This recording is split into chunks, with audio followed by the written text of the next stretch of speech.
talk, identity, and access management. Welcome to the Identity at the Center podcast. I'm Jeff, and that's Jim. Hey, Jim. Hey, Jeff. How are you? I'm good. It's Thursday of a short week, theoretically. I know. I always question whether or not to bring that up, right? Because we're sitting here recording, and it's like, oh, the week's almost over. But we released the podcast on Monday, so I'm assuming a lot of people are listening on Monday and Tuesday thinking it's not the end of the week. It's the beginning of the week. Well, it's the ending of the week as we're recording this. So to kind of peel down the layer or the fourth wall here, we typically record later in the week, usually Thursdays, sometimes Fridays. I'll edit it, throw it all together, and then we schedule it for a publish on Monday at noon Eastern. Just that way, people have a chance to listen to it and kind of be fresh. So that's typically how it works. So yeah, it is a little bit of a short week, potentially. I say potentially because, at this point, people are working from home and everything going on. Who knows when you're going to be working? Could be over the weekend, et cetera. Jeff, that you just gave away the secret sauce. Now everybody's going to do a podcast. Yeah, they should. Hey, we were sitting around and we're like, hey, we should do this, and just decided. I think, Luis, who we worked with for a while here, he did his and was like, yeah, all right, well, let's just go ahead and start doing ours. Because you and I had been talking about it for a while. And we've been talking about it for years. So we finally did it. No, it was like we were threatening. We should really do that. Okay, well, not today. And now here we are in episode, 50-something. Should be 46 if my math is right, which is suspect. Yeah, but so we're coming up on almost a year. Yeah, we should do a special edition when we hit 50. Yeah, we'll invite all the stars and we'll get a nice green room set up. Maybe Ron will be able to come back and we can treat him to a nice green room experience, virtual green room experience. I was thinking like The Rock and Kevin Hart and, but yeah. Ron will do. Ron will do, right? Yeah. We'll broadcast it around the world to our dozens of listeners. I'm very excited for one thing that's happening this weekend, and that is restrictions are starting to get lifted. So I'm finally going to be able to get a haircut. Ooh. You're going to get them all cut or just one? That is, that is such a dad joke. You going to get your ears lowered or what, Jeff? So I'm looking forward to that. It's been like 3 months and it's pretty shaggy. I haven't turned my camera on for a meeting in a while because it is out of control. Yeah. Well, I mean, we had a conference call today where it was, over Zoom, and I think 4 of us were sharing our cameras and we're all wearing t-shirts, and nobody looked that well dressed or well groomed. So I don't think you have anything to worry about. Judge me by the content of my character and actions versus the appearance. How about that? There you go. You are a civil rights leader there, Jeff. Yeah. I'm all about equality, and I want to change our attire for business from business casual to shorts and t-shirts. And I think everyone's going to be a lot happier. I think, and over the last couple of months, I think more people probably align with that because they've gotten to experience it. Agree. All right. So for topics today, our big one is going to be talking about the recently released, I think it was a few weeks ago now, the 2020 KuppingerCole Leadership Compass for Privileged Access Management, which is a complete mouthful. Mm-hmm. And before we get too far along, I'll have links to that report in our show notes, so you can find those wherever you're getting your podcast or identitycenter.com. And I'll put a few links from a few different vendors because, as always, if you want to get it from the vendors for free, you have to give up your email address if that's something that you're willing to do. So we'll put a couple links up there based on the vendor maybe that you want to check out. Before we get into that, though, talk a little bit about conference news. We talked about Eventiverse last week. It is still taking place, although it's going to be virtually. And from what I saw on the schedule today, the schedule is going to run basically from June all the way through August with several virtual sessions per day over that many weeks, and it's all free and it'll be available on demand afterwards, which is pretty cool. So we were talking here before we hit the record button about how you think that makes sense from a attendance perspective. It might be easier for people to check out. I think on demand is the way of the world now, right? I mean, you can watch it all in one binge, or you can spread it out. Just like watching episodes of Ozark. I mean, you can watch 3 seasons in one weekend now. But if you get hooked, the problem is that the 4th season doesn't come until next year.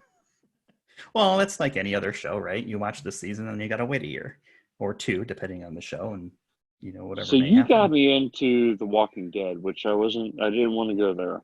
And Mm-hmm. I binged it. It did take me a few months to binge it all because I watched, 5, 6 episodes and then I have to get back to life.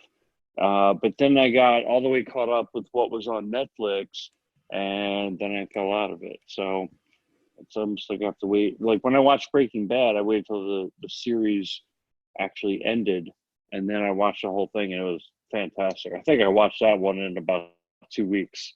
Yeah, I did the same thing. I waited till everything was available and I just plowed through Breaking Bad, and I thought it was amazing. If Yes. you're not caught up with Walking Dead, I guess I'm not sure what's on Netflix because I kept up with it until this year. I feel like if you got to the part with Negan and you saw the resolution of that, then everything's good. Yeah, I mean that And guy if you don't know was. who Negan is, then definitely worth checking out because I thought he was one of the best characters on there. Very well acted. Yeah, I don't. He must have been bullied when he was a youth. He Or didn't something. like it very much, and yeah. I Ooh, guess he was a gym teacher or something. I don't know. I don't know the full details behind it, the but backstory is always unbelievable with that show. yeah. But we've got privileged access management to talk about. Do we? All right, I guess.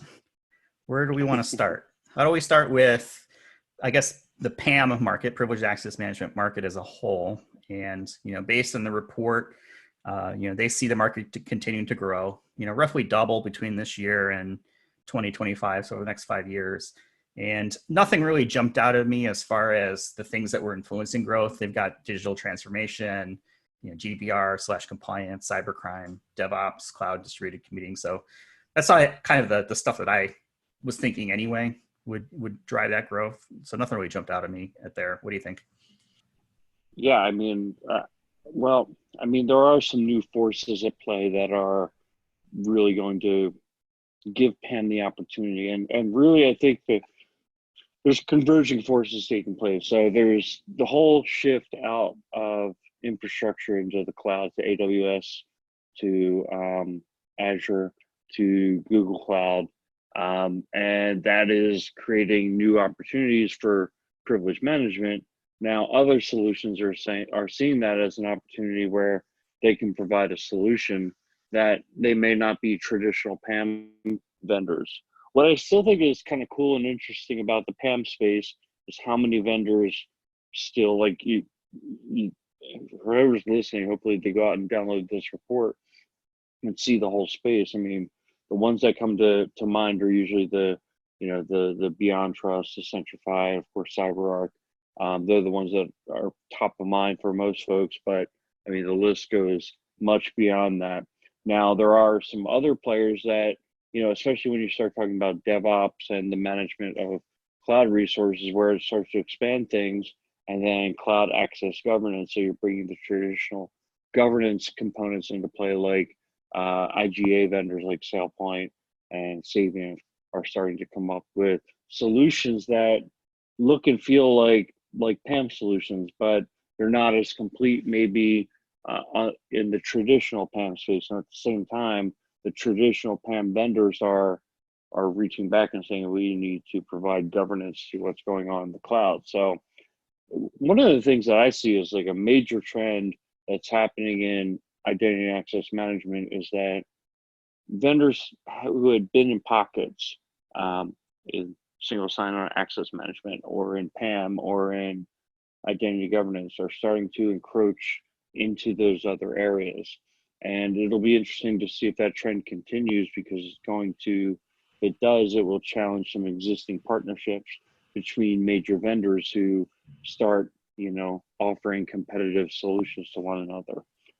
So anyway, that's kind of a lot of what I see going on. And I think that's helping the market to grow, is not just that more people are buying the solutions, but that the landscape is growing and the amount of coverage and the changing solutions are going to drive people to have to license new products to manage these new challenges. Yeah, that consolidation point was an interesting one, because I think we saw, what was it, CyberArk bought Idaptive? Is that what it was a few weeks ago? Mm-hmm. And Idaptive was the access management component of Centrify before they spun off separately. Yep. So that's kind of an interesting consolidation that's taking place right there. And I would imagine we'll see more of that in the future. Yeah, I think that, and you also see, you know, again, the cloud, the traditional governance solutions doing cloud access governance. And then you also see folks like Okta providing some capabilities in privilege management, some capabilities in user provisioning, and all these spaces are starting to blend together. If you go to, you know, a lot of vendors' websites, it can be, I'll just use the word confusing to figure out who actually can do what. That's kind of, I think, a lot of the value add that we provide in the consulting work that we do, is that we help kind of see through those things. But I mean, just looking at what I used to call checkbox compliance, like everybody wants to be checkbox compliance. Oh yeah, provisioning, we do provisioning. Well, provisioning means a lot of different things, right? Right. They're missing the little star that says terms and conditions apply, right? And then you have the guy who's like speaking ultra fast, all the different things that have to be in place for that to work, or where it doesn't apply. At the end of the car commercial, exactly. Yeah, but you know, and like there's a big movement for ITSM solutions into the governance space. Oh yeah, we do provisioning, you know, and you can just go to one place to request, you know, help for your broken laptop, or you can request access for to an application or an Active Directory account or an email address or whatever, and we can provision that. Well, again, the devil's in the details. A lot of time when I hear that, it pretty much only means Active Directory. There's a lot more out there than that, obviously, and that's a big one, and that might be good enough for, you know, some organizations.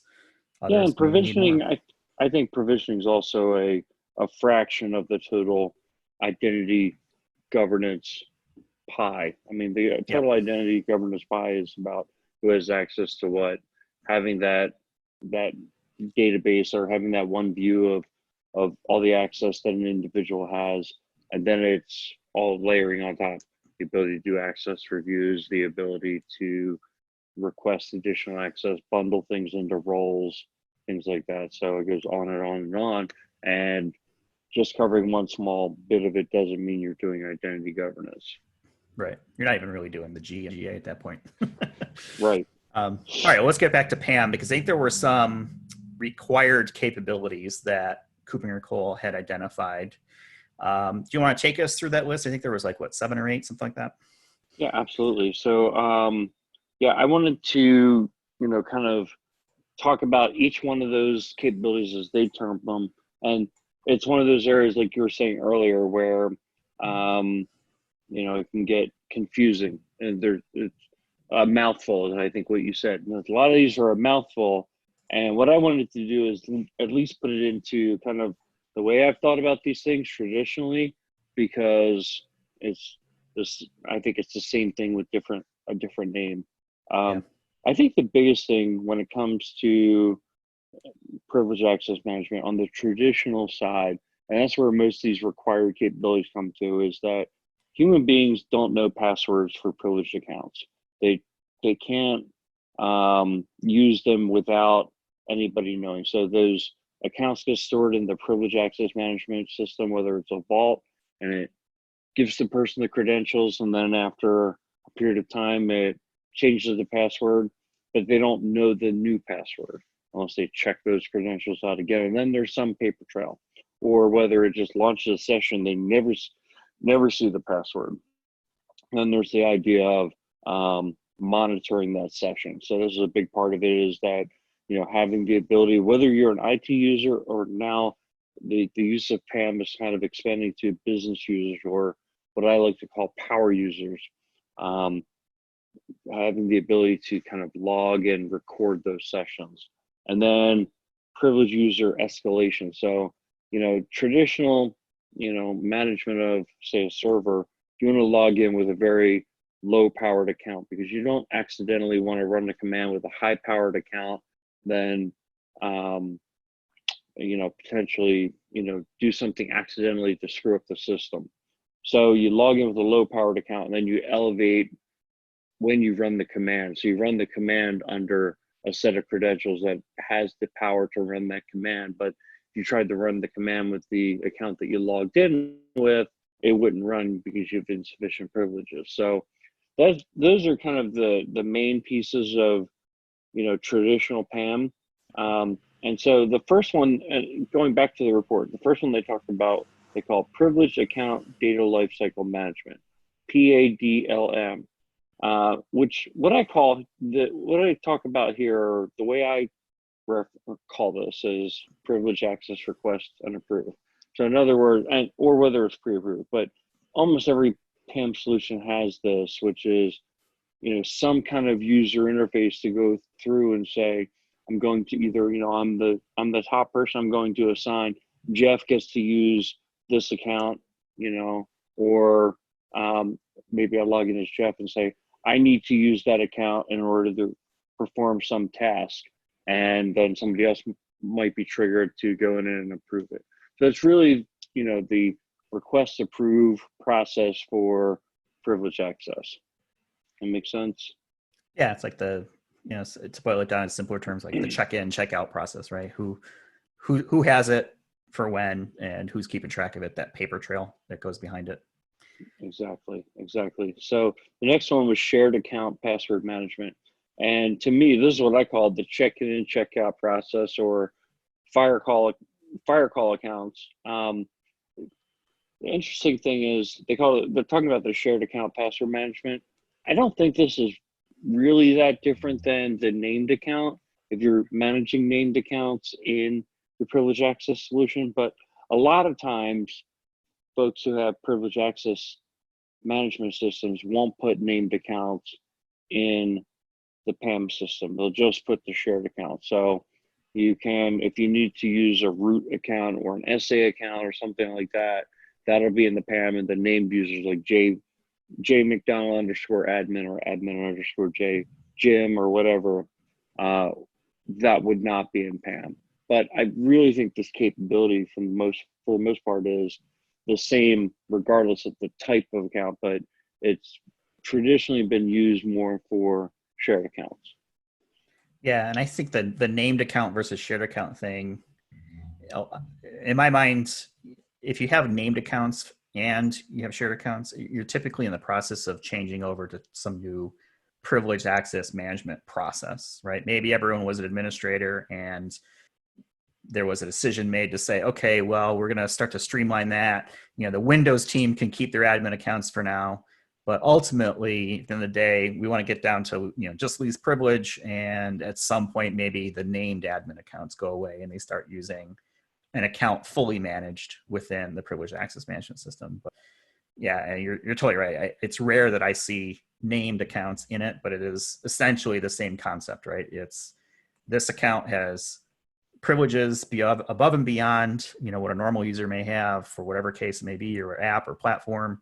And we are going to manage them in this method through this technology. Yeah, right. Exactly. So the third one was application to application password management, or AAPM, another mouthful. And actually, I forgot to mention, this is kind of one of the core features of privileged access management for as long as privileged access management has been around, which is the ability to manage service accounts.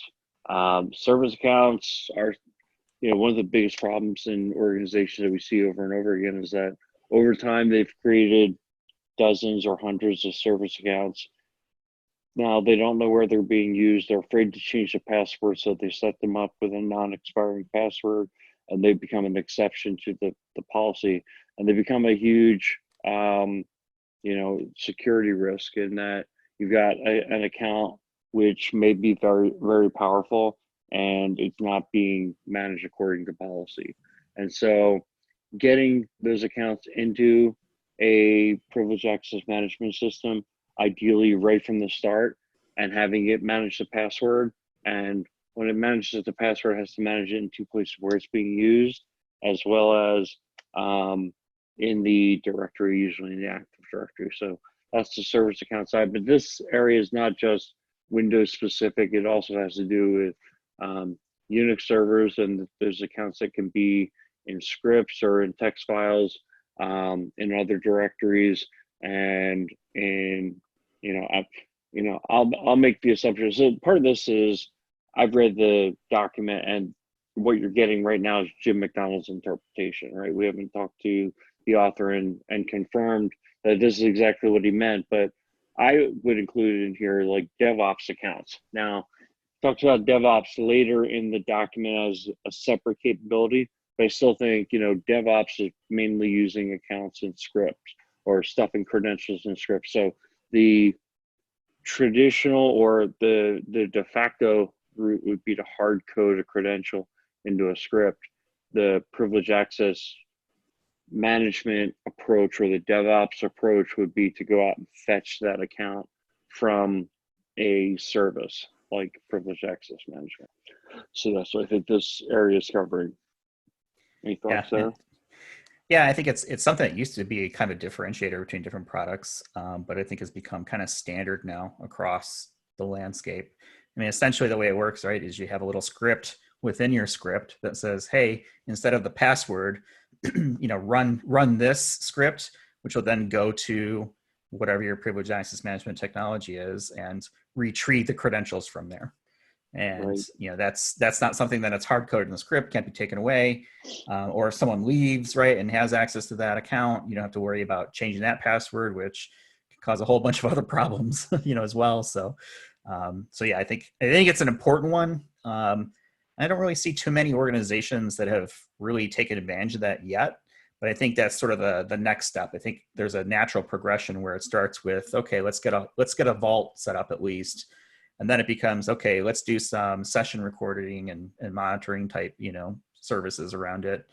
And then the next step is typically, in my mind, moving to that DevOps, app password management type approach. Yeah, I've seen a lot of organizations where they're doing some management of service accounts. You find some where it's like they've got a very complete approach, where, in other words, they identified this as a risk a long time ago and really put in the effort to migrate their service accounts. And whether they're at 100% migrated or 90%, they're way better off than 0%. So I see that. And then I think where you're referencing on the DevOps side with kind of the checking out of credentials that would be potentially otherwise hard coded into a script. I feel like a lot of organizations, the developers, if the developers are thinking that way, they're doing it, but it's more pockets, and there's not, if there's a DevSecOps approach, I think the more sophisticated organizations a lot of times are doing something like this. But one of the things I feel like that I've noticed is that information security is kind of being left behind on this, and this is not everybody, right? I think some information security professionals have really kept up with what's going on in the automation world in terms of DevOps. However, the world is changing so much. It's not just servers and on-prem infrastructure that you're managing these accounts for, and now it's all up in the cloud. It's a combination of services. It's a combination of automation, and it's not even servers that are being automated. It's containers, and so in some cases, so I think the amount of change that's happening and the pace of change is going faster than information security can keep up with.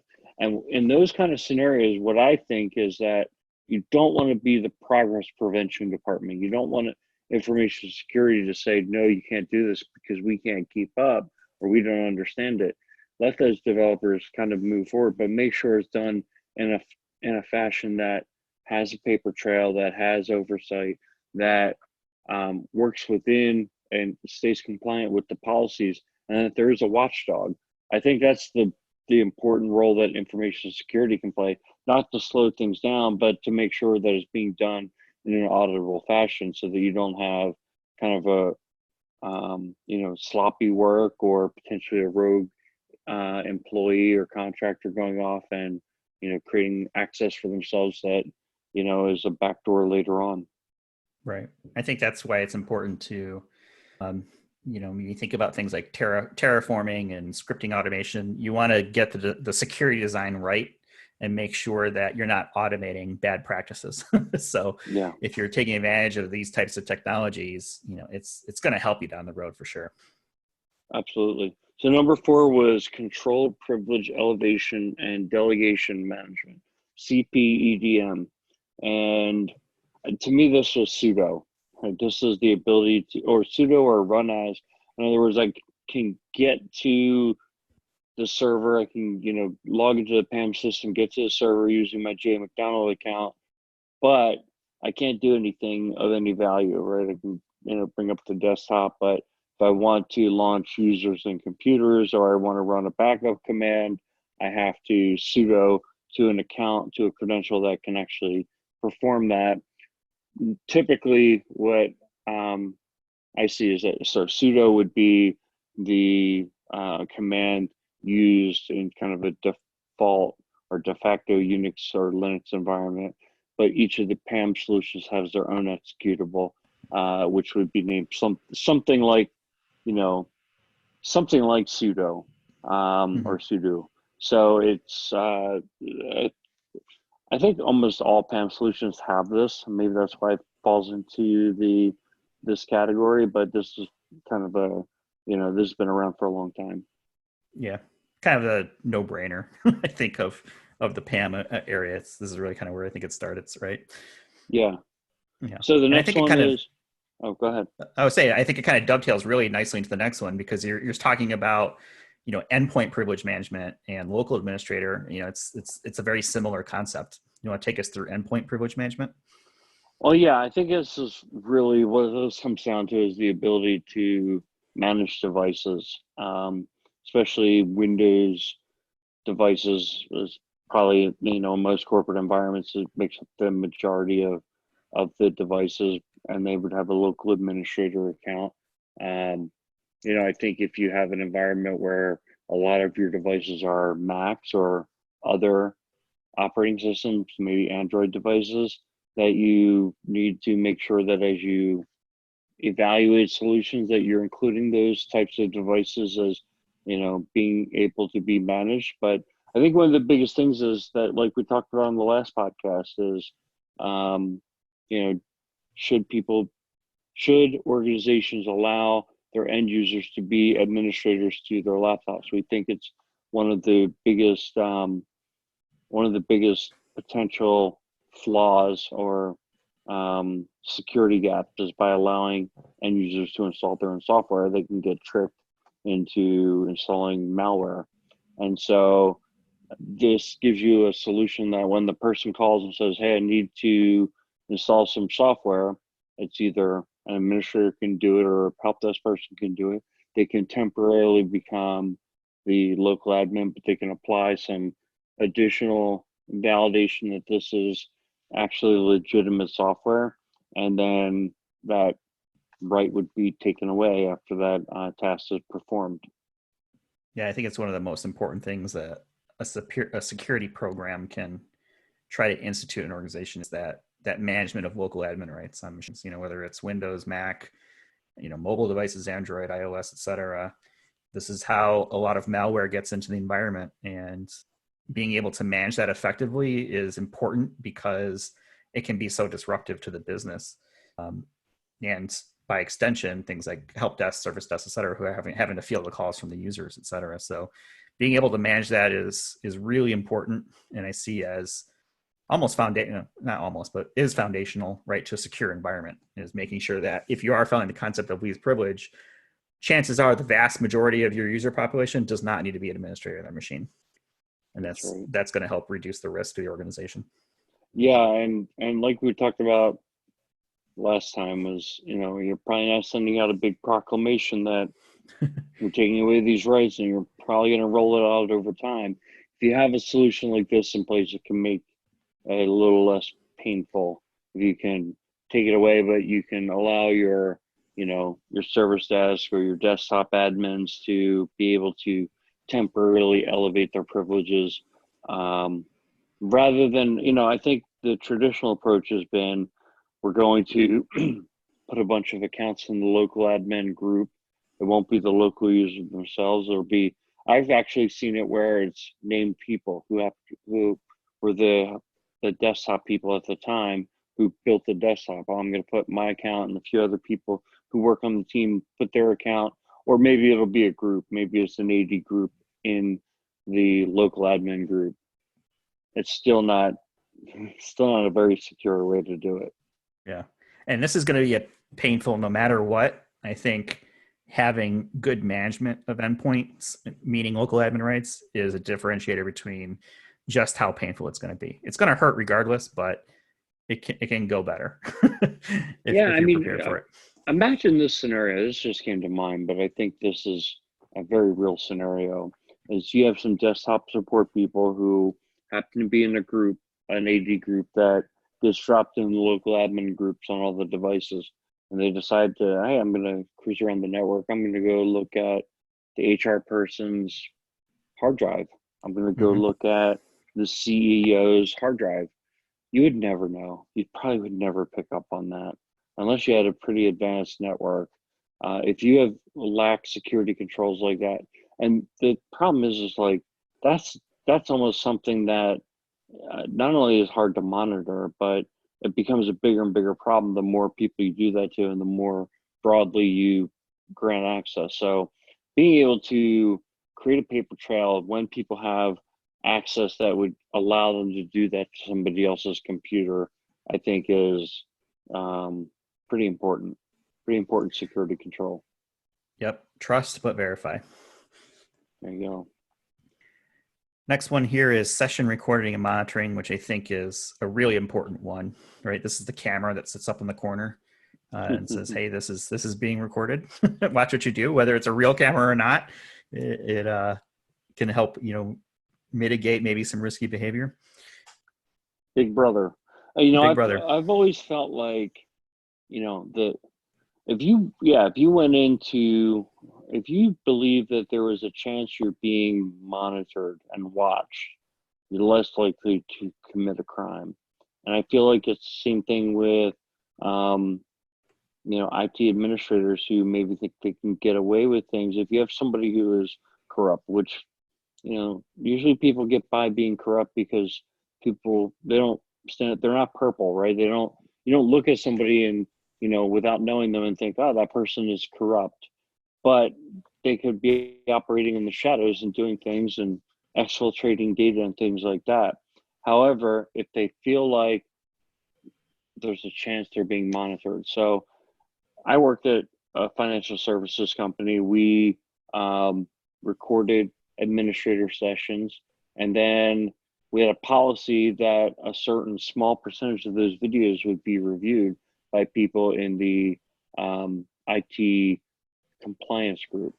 And I don't think we actually ever got to 10%. A lot of recordings, but just the idea that possibly could be happening, I felt like was a good control, especially when you have, imagine this, you have third parties who are doing your server administration. Now their sessions are being recorded and their sessions are possibly being reviewed. I think it's just a good practice if you can get into it. Yeah, obviously, I think everything has to be risk balanced. It has to be balanced with risk. But yeah, sorry, go ahead. No, I was just wrapping up and saying that if you have that kind of risky environment, it makes sense. On to you. Yeah, and I think the other thing that comes out from a security perspective is change management, right? If you're able to go back and look at things that were done in a production environment, maybe as part of, a production release or update or whatever it may be, and something went wrong, you've got the ability to look back at it from that perspective as well. So, there's obvious security benefits, but there's also benefits to be had from a development process, and being able to look back and say, oh, I don't, why did this patch update fail, or why did this production push fail? And maybe you would be able to look back on it from a recording perspective and say, oh, looks like it was syntax error, which seems to be the problem a lot for a lot of development. But it can kind of help with that too, in addition to the security things. Right. Absolutely. The next one on the list was just in time, or JIT. I know that you had a thought on it, and the way that I read that was, this is kind of the concept of only providing the permissions right when they're needed, and kind of a cutting edge, I would say, approach to access still for this day and age, right? You've got an account, and then let's say you need to go into AWS to do something, and it dynamically, as part of the request, assigns you an IAM role based on whatever function you're trying to do. You do your thing, and then it pulls the role off of the account, even in a more dynamic way. Did you have a different interpretation of that? Well, yeah, I think what you described is probably what it is. My initial reaction was, okay, just in time doesn't sound like a capability. It sounds like a feature that would span a lot of these capabilities, which is that I want to do X, Y, and Z, as I need it. So if I need to request access, I would do it, and I could get the access just in time. Yeah, I didn't, but I think the route you're going, which is talk about it as like, time-based access. So in other words, I have the access just for some finite period of time.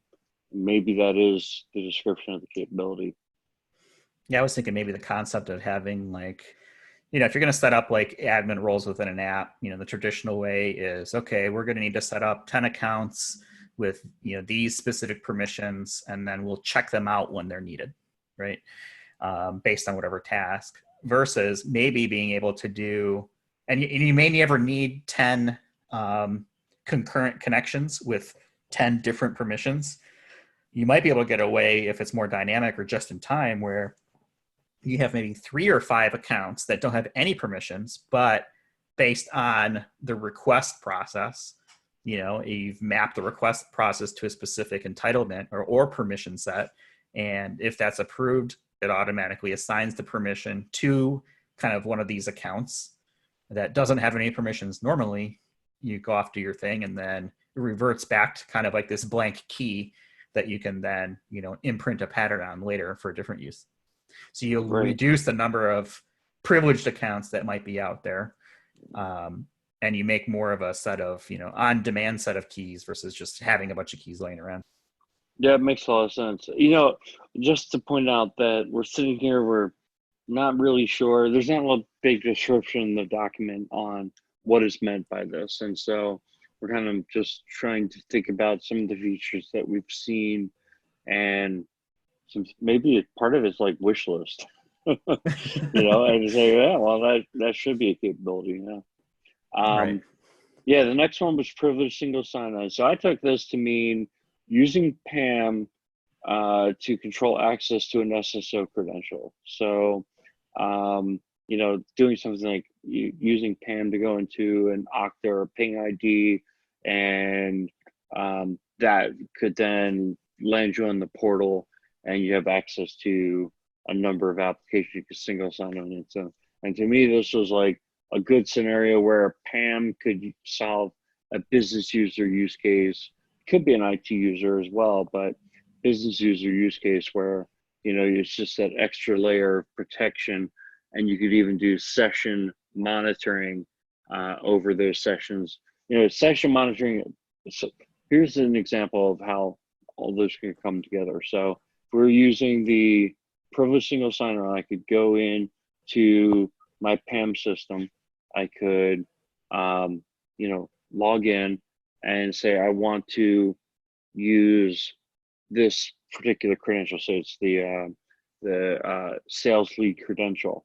And then it would launch a RDP session. So it would feel like I'm in a Windows environment, and maybe it would launch a browser, and within that browser, it would land me on the dashboard for, whatever our single sign-on system was, and it would have 5 icons, one for Salesforce and one for Marketo, et cetera, et cetera. I could go into those apps, single sign-on into those apps, do whatever I was going to do. And again, I got that blinking light on in the corner that tells me this session is being recorded. So if I go in there and I start, downloading customer information, I'm creating the evidence that could be used against me in court later. Yeah, I think that makes a lot of sense, right? It's also the way of not having to provide credentials directly to a person, especially if you're using that privileged session, automation, where you're spawning an RDP connection, or maybe it's a SSH, or whatever it may be, and it just kind of goes right in there. I think traditionally this has been an issue where performance was always kind of a crutch that people would lean on and say, oh, you can't do the performance, not great. But I think, in today's technology and the current bandwidth that's out there, that this has become less of a concern, that performance is good enough to use these types of features for. That's right. The last one here was privileged user behavior analytics. PUBA, yeah, rolls right off the tongue. As if we needed more acronyms in the IAM space. It's pretty much the same as other user behavior analytics, right? It's taking a look at the activity in the environment and using maybe AI or other functionality to identify risky behavior. Yep, exactly. I don't think that one's in question. So we're not reinventing the wheel with that one. I think it's just one of the capabilities that has been highlighted as these are the things to look out for. And just to cover them again, you've got privileged account data lifecycle management, shared account password management, application to application password management, controlled privilege elevation and delegation management, endpoint privilege management, session recording and monitoring, just in time, privilege single sign-on, and then privilege user behavior analytics. So 9 things that they see these as like the core required capabilities for products in this space. Yeah, and I think some of those are a stretch to call them core required. Like, for example, privileged user behavior analytics. I still don't think that lands in the same level as, monitoring and recording. It's certainly not a traditional capability, but it's still important. And if you're evaluating a product now that you need to get a couple years of life out of, it should be one of the factors you use. Yeah, exactly. Some of these core capabilities are more core than others. Is that would be a fair way to say it?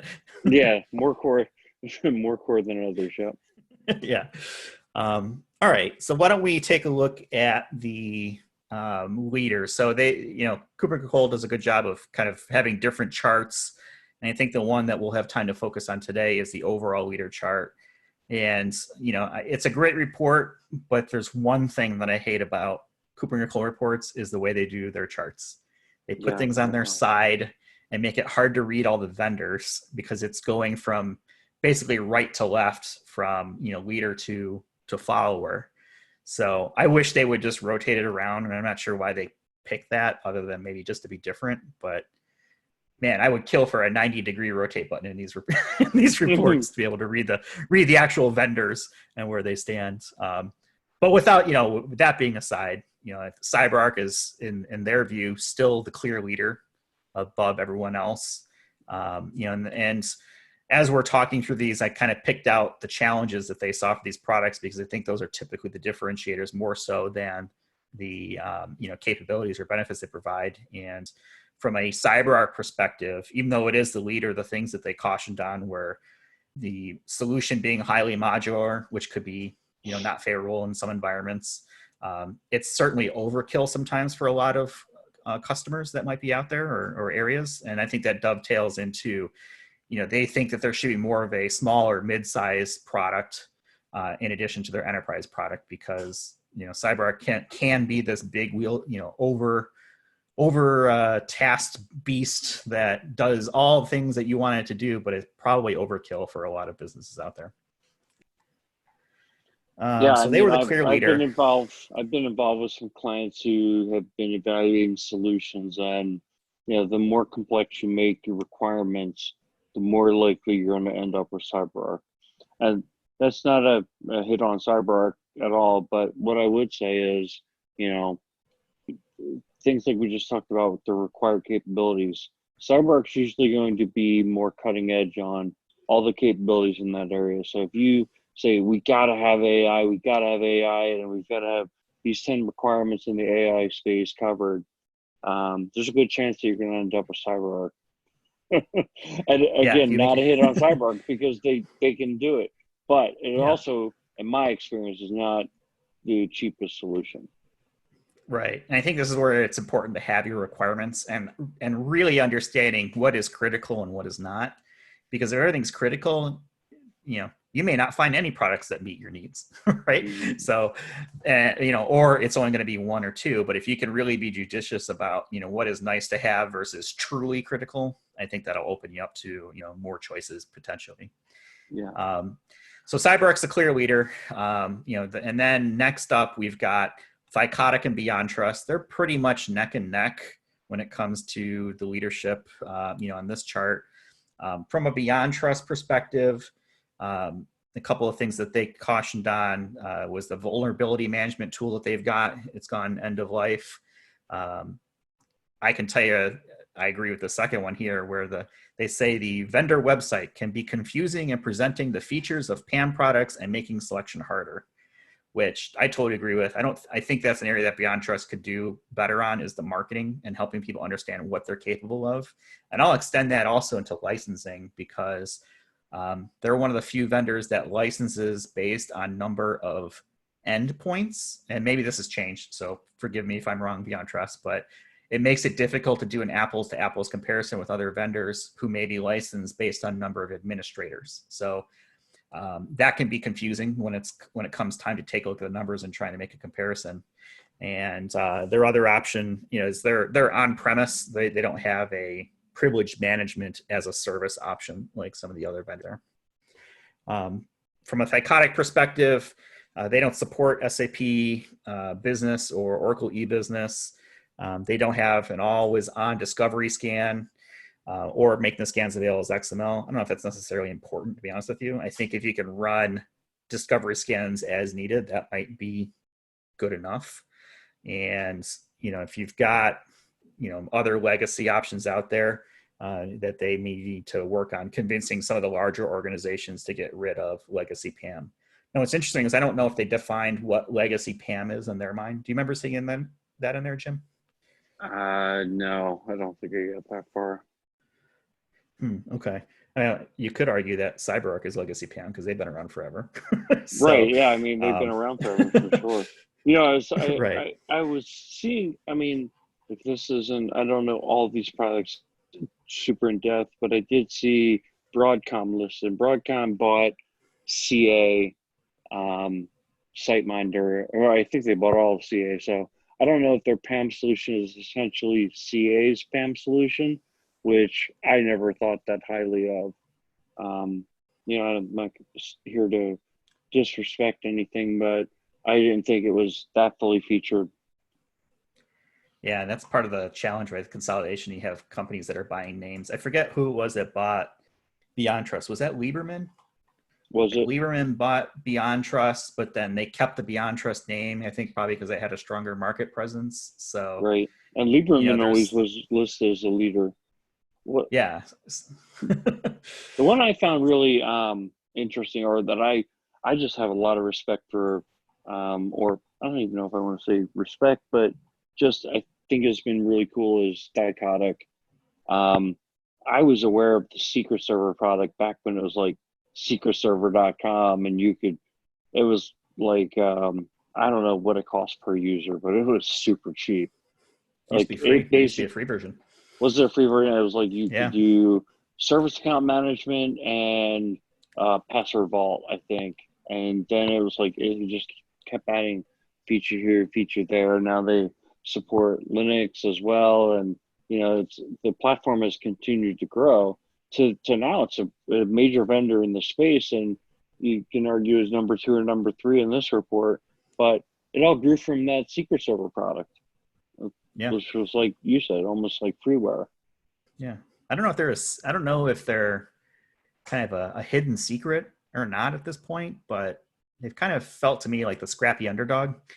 And, they have a very capable solution. And, I don't think they necessarily have the mind share. Obviously, CyberArk is kind of like Kleenex at this point from from a mind share perspective. Everything is CyberArk. But yeah, I think they've got a really good product, and it's definitely worth checking out. Right. But yeah, they're 2 and 3.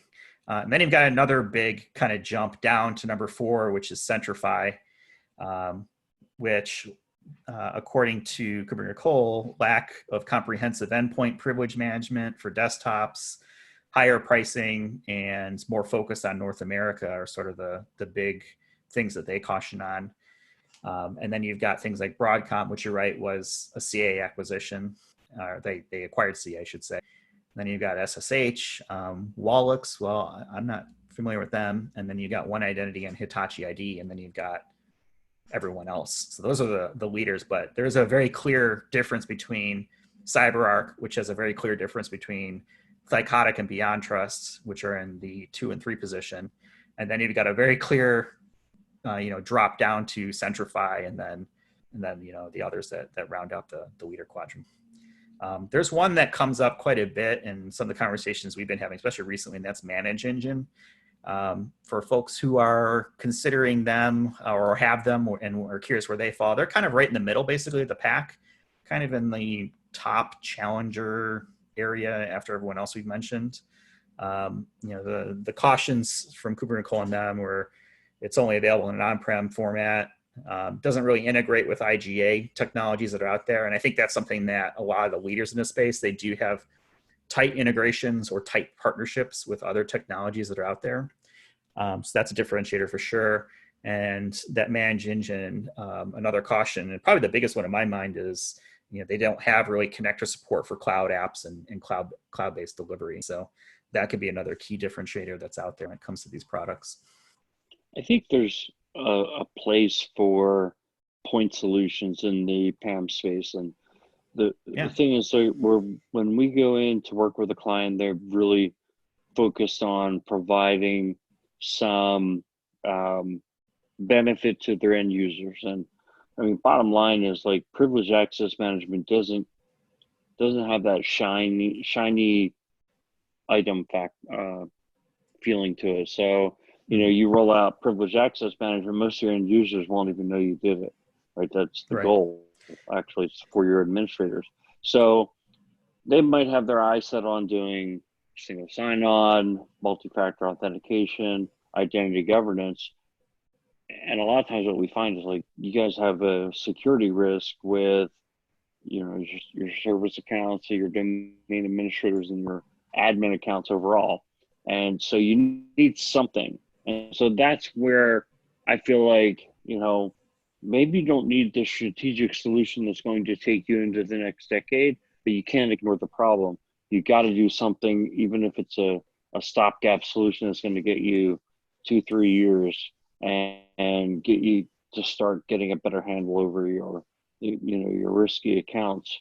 And so that's where I can see dropping down into this chart, and there's a place for everybody, based on what your needs are, and finding a vendor that really is going to care about you, especially as a smaller, maybe less strategic client. If you're looking to get a stopgap point solution, you're not going to run right up to CyberArk. CyberArk's going to be your strategic solution. It's going to be when you're ready to put together a privileged access management program. It's going to be when you have, a lot of administrators and a lot of endpoints. But if that doesn't address you, that doesn't mean you don't need to do privileged access management. It just means you need a different solution. Yeah, it's probably overkill for a lot of areas. So, some of the things is as you check out the report, just keep in mind, your needs and what you're looking for, what's important to you. Don't just go based off of what the so-called experts, including ourselves talking here, say. You really have to decide what's important, what's critical for your organization, what is the problem you're trying to solve.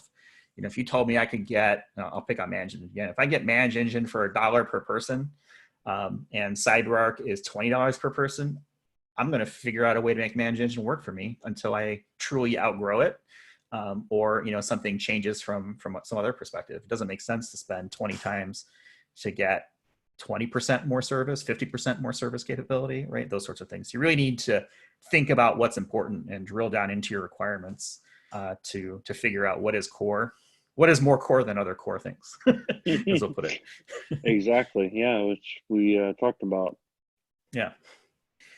All right. Anything else you want to bring up before we wrap up for this episode? No, I think we got a nice long one here, though, don't we? Yeah, I think it's a pretty decent size here. So we'll go ahead and leave it there. As always, if there's any questions or comments or topics that you'd like to see us cover in the future, go ahead and email us at questions@identitycenter.com, or feel free to look us up on LinkedIn. We'll have links to our profiles there, and shoot us a message. And for those of you who have sent messages over, we've tried to address as many of those as we can and answer as many as we can. And we try to get those topics included into our episode schedule as we work through. So thank you all for listening, and stay healthy, and we'll talk with you all in the next one.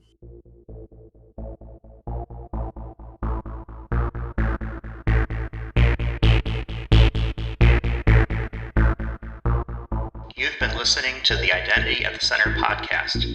For more episodes, visit identityatthecenter.com.